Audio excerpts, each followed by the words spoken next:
And this is Mega Grace Hour. Stay blessed.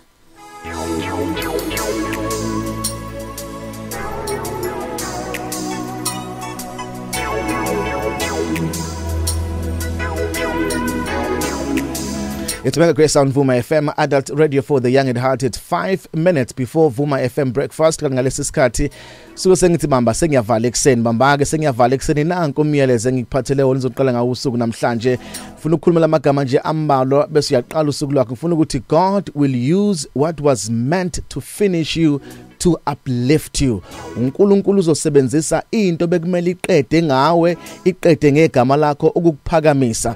Njalo uma uNkulunkulu ebona into eza kuwe ibihlelela ukuthi izoqeda ngawe, izoqeda ngokukhola kwakho, izoqemda ngethemba lakho. uNkulunkulu vela isebenzise kube yiyona ezokuphakamisa, kube yiyona ezekisa kwi-level ephezulu. Manje kukhona abantu abafuna nje ukucela phansi igama lakho nokuqeda ngawe, uNkulunkulu vela usebenzise leyo nto kube yiyona ezokwazi ukuthi akunyuse ngayo. Ingakho lithi iBhayibheli, all things work together for good for those who love the Lord and for those who are called according to his purposes. Manje khona izinto isithe siphosa kuwena yizona uNkulunkulu ajika ayisebenzise bese kuphakamisa ngazo. Kuke kwenzeka nje kwaba khona abafana abathathu Shadrach noMeshach noAbednego kwathiwa bazophoswa esithandweni somlilo. Inkosi yayitshela ukuthi iyaqeda ngabo ngoba bengafuni ukukhothama esithombeni esasikhonzwa. Kodwa lethi iBhayibheli labafana bathi ngeke size sikhothame noma inkosi umlilo ngawuphinda kasikhombisa, but we are not going to bow down. Bathi mabenqaba labafana inkosi yabafaka emlilweni. Nanamhlanje sisakhuluma ngoShadrach noMeshach noAbednego. Lento yenzeka years and years back, kodwa namhlanje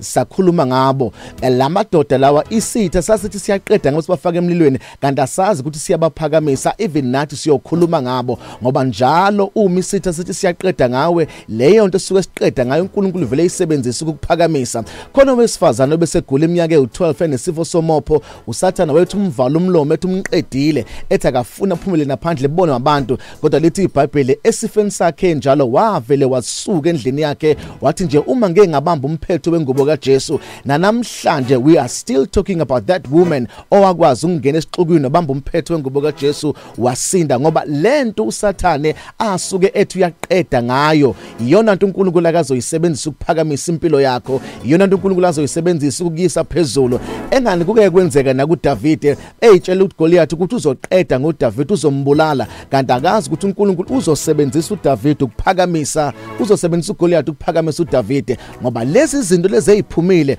ukuzosiqeda izona uNkulunkulu akazosiphakamisa ngazo. Angazi yini oyibona empilweni yakho njengamanje obona kahle ukuthi ngathi izoqeda ngecareer yakho, izoqeda ngegama lakho, izoqeda ngomsebenzi wakho, kodwa iyona nto uNkulunkulu ayidingayo ukuyisebenzisa ukuze kuphakamise kuyise endaweni engcono. Ukuze ubone amandla kaNkulunkulu empilweni yakho bekufanele udlule kuleso simo ukuze sikukhombise amandla kaNkulunkulu, ngoba sikwazi ukubona amandla kaNkulunkulu uma zonke izinto zismooth, konke kuhamba kahle. Kumele kube khona isizini othandazayo impendulo ungayitholi, bese kuba iyona sizini ekwazi ukubula uNkulunkulu, bese uNkulunkulu esisebenza leyo sizini ukuphakamisa akuyise endaweni engcono. Kumele bekuhlebe, bekugxeke, bekupline ukuxoshisa nasemsebenzini, bese uNkulunkulu esebenzisa leyo opportunity ukuphakamisa igama lakho.